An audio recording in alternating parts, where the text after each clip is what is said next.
As of Monday, Ontario is no longer in step 3 and is transitioning to what the government calls a plan to safely reopen Ontario and manage COVID-19 for the long term. Many people were thrilled. It meant capacity limits were lifted. But there's a lot there, even just in the title of their plan. Let's find out more with in the nation's capital, Raywat Deonandan, epidemiologist and associate professor in the Faculty of Health Sciences at the University of Ottawa. And in Burlington, Ontario, Laura Stone, reporter for the Global Mail's Queen's Park Bureau. Welcome back to you both. Thank you. Hey there. So I did something that I haven't done all pandemic. This past weekend, I went out. I was outside. I went to a football game, and I kind of felt okay because they asked for my vaccine passport. Even though I was in an area where everybody was, it kind of felt good to be outside. So Laura, I think a lot of people are very excited that we seem to be moving forward. Can you tell us what's changed? What does it mean now that Ontario has exited step 3 of the roadmap for reopening? Well, you're right, Nam. It's certainly feeling like a lot more of a hopeful time, and people are actually being encouraged to get out there and do things again, which I know that everyone has sorely missed over the past 18 months. Essentially, what Ontario has done is kind of transition from a stage of their plan with that imposed capacity limits on certain settings to one that lifts them as long as proof of vaccination is required. So the final step in that was restaurants and gyms, and those lifted earlier this week. So if you show your vaccination status, if you've been vaccinated or have some sort of exemption, those places can now open at maximum capacity. And Ontario has done this for a number of settings, including, as you mentioned, football stadiums. I went to a baseball game when the Jays were still in it. And so everyone had to show their proof of vaccination in order to do that. And the government is now kind of proposing a way out or a way forward from COVID restrictions, which details in the new year a way to both end the vaccine requirements as well as lift mask mandates early in the spring in March of next year, which is the government's stated goal there. So Raywat, this reopening is going to take about 6 months. The second part of that title is manage COVID-19 for the long term. What does that signal from your viewpoint? It signals two things. One, the acceptance of likely endemicity of this virus sometime in the near future. There's also a bit of surrender baked in there, to be honest. We look at Portugal, for example, that has 87% vaccination, and they're throwing the doors more or less wide open while maintaining their vaccine passports and masking mandates and so forth. They've accepted endemic status.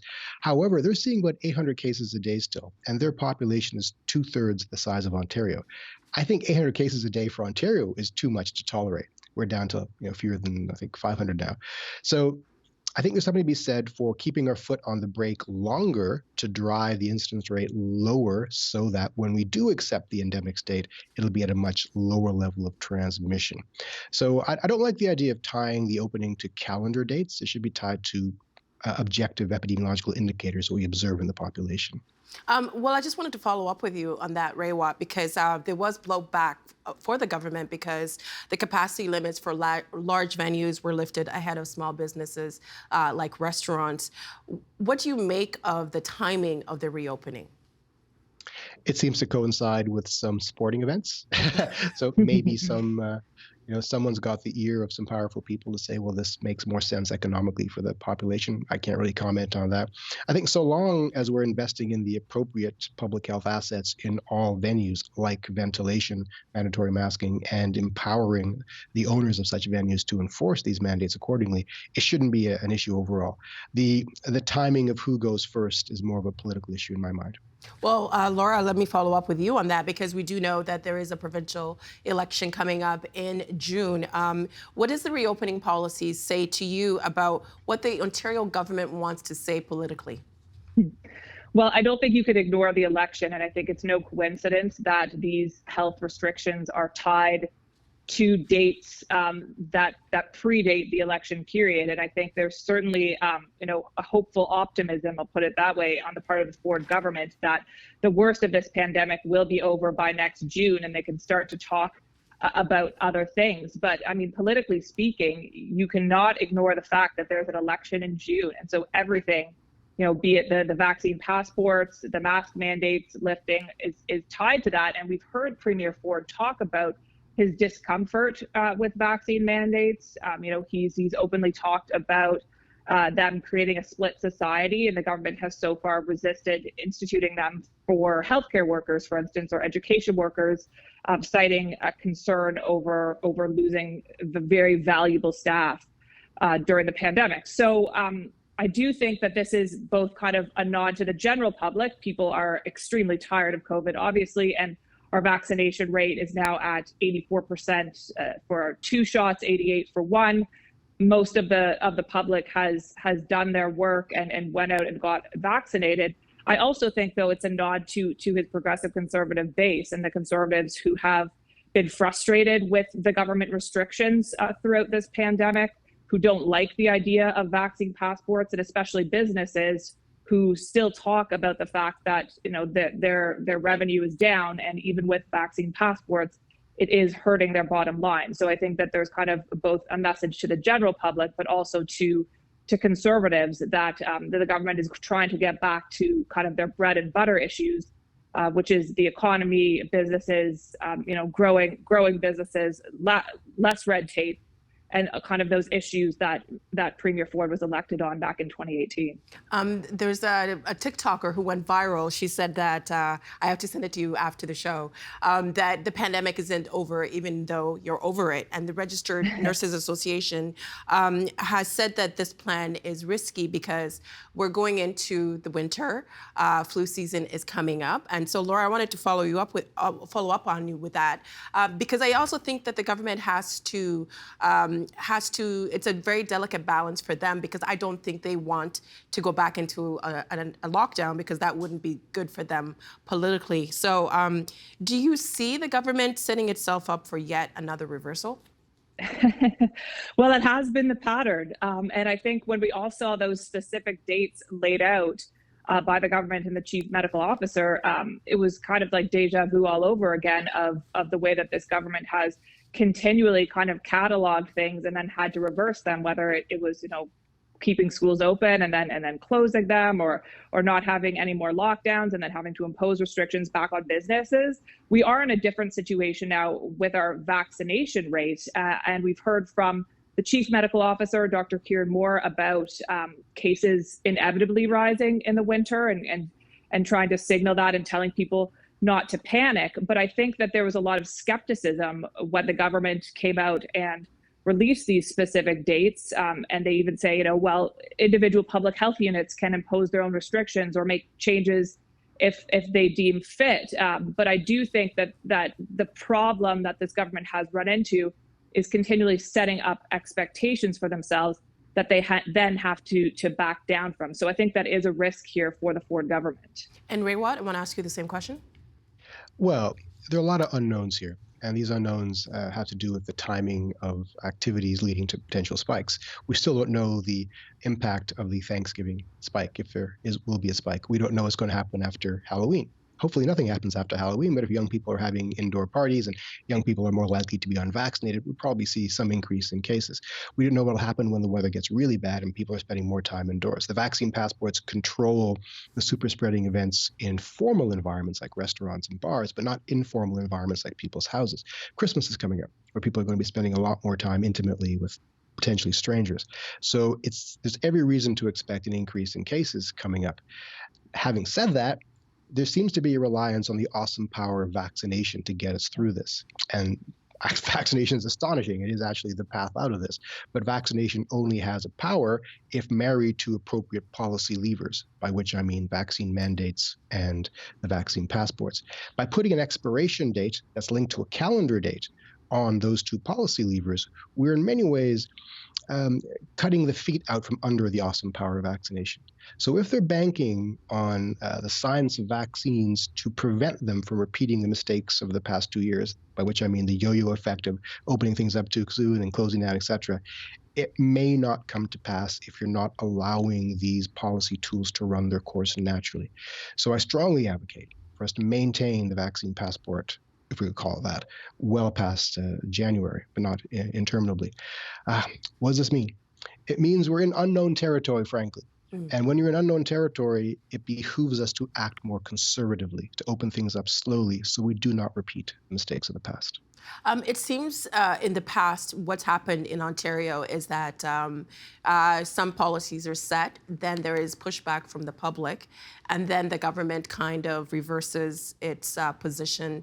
Laura, Raywat mentioned with the vaccine, kind of giving people an out that come January, the vaccine passports will no longer be required. What do you think that says to people who might not be vaccinated right now? Well, I think I think there's kind of two categories of people in that. I think there are people who are hesitant, who want more education or who need more education on it, who need more of a guidance and a helping hand, as opposed to overt criticism or anger on the part of the public or the medical community in order to get vaccinated. And those people are still out there, and there's a lot of work on the ground that needs to be done to bring them along. And then I do think there's, a proportion of the public who are simply anti-vaccination, anti-vaxxers who wouldn't get vaccinated anyway. And Health Minister Christine Elliott this week talked about that when she was asked why her government would put an end date on vaccine mandates if they're trying to encourage more people to get vaccinated. And she essentially said, well, those people aren't going to get vaccinated anyway. So it is a bit of a catch-22 here. And it does seem like these vaccine mandates have only just gotten started. So the government's putting a 3 or 4 month timeline on them. But by the same token, I do think the public wants some sort of signal that they won't go on forever, that life will at some point get back to normal. And so they need to give people some sort of hope in that respect that this isn't going to go on forever. Raywat, I saw you nodding. Yeah, and the way you signal that it will not go on forever is to tie the lifting of these mandates to epidemiological indicators that are objective and that are not political. Such as? Well, the three indicator categories I like to talk about: the health systems indicators, the epidemiology ones, and the population ones. The population indicators are the proportion of people who become vaccinated. The epidemiology indicators are the incidence rate and the test positivity rate. And the health systems indicators are how much space we have in our healthcare system. Now, we have a lot of space right now, and we're using that space to service refugees from Saskatchewan and Alberta and places like that. And the population indicators are trending the right way, meaning a lot of people are getting vaccinated. Not enough yet. We need substantially more. And the epi indicators are the ones that I'm watching most closely. When that incidence rate drops really low and stays low for a long time, then we can start having the conversation about, is there sufficient population immunity now to lift more of these mitigation tools and to, quote unquote, live with the disease, which is a phrase I hate, but one will probably have to be using more and more. Well, what do you think about the mask mandate being lifted in March? My spouse, who's a family doctor, and I have a bet going back many months. I felt the mask mandate would have been lifted by Christmas, and she felt, nope, it's going on much longer than that. And I'm wrong, because I didn't anticipate the slow vaccine uptake. I didn't anticipate the awesome power of Delta stultifying the world again. And I think she is right, and I think she's right to push it a little further than that. March is not a bad, or spring is not a bad timeline to aim for, but to actually put it on the calendar is a mistake. If you look at Portugal again, Portugal is now being watched by the world because they have close to 100% of their eligible population vaccinated, and their economy is opening up, but they're still struggling with a fairly high incidence rate, in my opinion. They're maintaining their masks in public spaces. They're maintaining the vaccine passport in important ways. So why would we want to do less than Portugal when they have a higher incidence rate than us? It doesn't make much sense to me, especially since masks are the lowest hanging fruit. They're the cheapest intervention we can have. You put one in your pocket, your kids can wear them, whatever. They don't require mass investments in infrastructure change. They don't require mass policy changes. They're just simply a piece of fabric over your face. And they'll probably naturally fall away from use sometime in the summer anyway. So again, the problem is tying it to a calendar date. There is a natural evolution and deterioration of these mitigation strategies that we will see as time goes on. And Laura, Premier Ford has said that this is a very cautious plan, that if they do need to pivot, that they would pivot. Oh my gosh, that word again.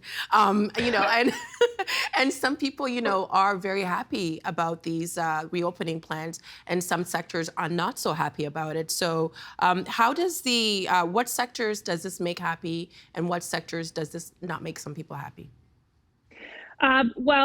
Look, I think the small business community has been stung repeatedly by this government, and they've expressed a lot of displeasure throughout the process. I think kind of the final nail in the coffin for them was the reopening of the sports stadiums before small businesses like restaurants and gyms were able to fully open at full capacity, and it just seems like, time and again, this government, whether deliberately or not, continually kind of undermines them. And this is their core base. So I know that small businesses have talked about the need for more support. They also want these passports lifted, though, because they say that it's still impacting their business. So, I think what Ontario is trying to do is achieve a balance right now. I think you don't see that kind of groundswell of very vocal criticism from epidemiologists and the medical community that you saw at various times throughout this pandemic. There is still a lot of pressure on the government for vaccine mandates for healthcare workers and others right now. And of course, the next chapter too is vaccinating children. So we're certainly not out of it. There's certainly still concerns, but I do think that we're kind of in a steady state right now in Ontario, where the numbers comparatively to other provinces are doing very well. We're able to keep most of businesses open. The vaccine uptake is still, objectively speaking, compared to some other places, good. And so they're trying to kind of maintain this until the new year. Again, I think the question is, are they removing or making promises too early before Ontario is for sure going to be out of this, and that there's no more risk to spread or an increase in cases, particularly in schools, and whether our hospitals are going to be okay heading into the new year. I can just imagine someone going to the gym and sitting beside somebody without a mask. And with everything that we've learned during this pandemic, it just seems as if once we've got something handled, something else comes up. And Raywat, are you worried that this might create a more resistant variant? Oh, that's always in the back of our minds. The variant farming around the world is the crisis, or the threat that keeps epidemiologists up late at night. But the population, the public, shouldn't worry about it too much. Let the experts worry about that. And frankly, we think about variants in three categories: variants of interest, variants of concern, and variants of high consequence. And they're categorized based upon the variant's ability to compromise our ability to detect, treat, and prevent the disease. And so far, all the variants we've encountered are either variants of interest or variants of concern. We've seen no variants of high consequence yet, meaning all of the variants are susceptible to the awesome power of our vaccines to a very large extent. So I wouldn't worry too much about it just yet.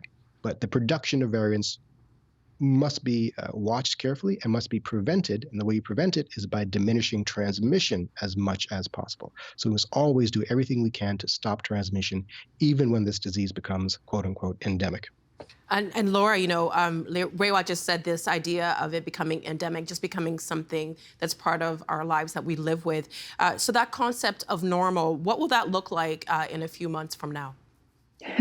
I wish I knew, because I actually can't remember what normal life was like. But I think this is being kind of cataloged or foreshadowed by our public health officials. We've heard Dr. Moore talk about living with COVID.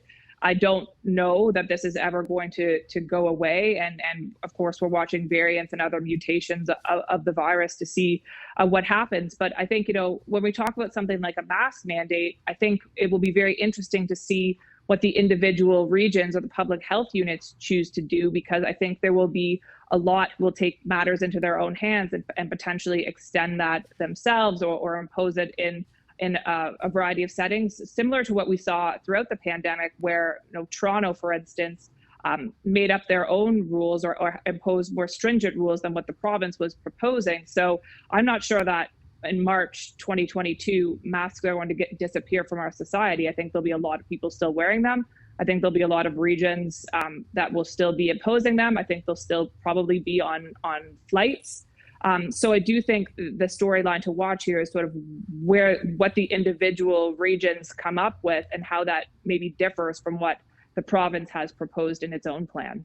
And Raywat, we might have a plan for how this province reopens. And like Laura said, different municipalities have different rules in place. We are living in a world where there's still a lot of people, a lot of countries that don't have access to these vaccines. And COVID is still going very strong around the world. So what good are our reopening plans in those kind of situations? Excellent question. You can't talk about Ontario in isolation. We exist in the context of a global community with globalized travel, globalized trade, and so forth. As a new variant emerges in India or South Africa or Brazil, it compromises and threatens the entire world. So it behooves us to use whatever power we have, whatever resources we have to help quash the epidemic everywhere in the world. It's possible that the epidemic ends locally, meaning in Ontario and possibly all of Canada, sometime early next year, and we enter endemic phase, which is not necessarily a good thing, by the way. But the epidemic will rage on around the world for at least 1 to 4 more years. And we can shorten that from years to months if we really ramp up our vaccine production and exportation and help the rest of the world catch up to us in terms of our community immunity. That's our way out of this, is getting every human being on the planet immunized as quickly as possible. We've got 1 minute left, but I have to ask this question because last Halloween, I ended up eating all the candy, which was not great. And I'm sure a lot of people are watching and wondering about Halloween. Should their kids go trick-or-treating? Should you give candy at the door? What would you recommend, Raywat? Yeah, go trick-or-treating. Make it outside. Keep your distance from the door. Give out candy, accept candy, stay 5 to 6 feet away if you can. Don't linger too long in front of someone else's face, and wear a mask, not just a Halloween mask, and you'll be perfectly fine. The candy itself is fine. Enjoy the candy. Raywat and Laura, thank you so much for all the work that you've been doing during this pandemic and helping us to understand these complex issues. We appreciate your time tonight. Thank you. Thank you so much. The Agenda with Steve Paikin is made possible through generous philanthropic contributions from viewers like you. Thank you for supporting TVO's journalism.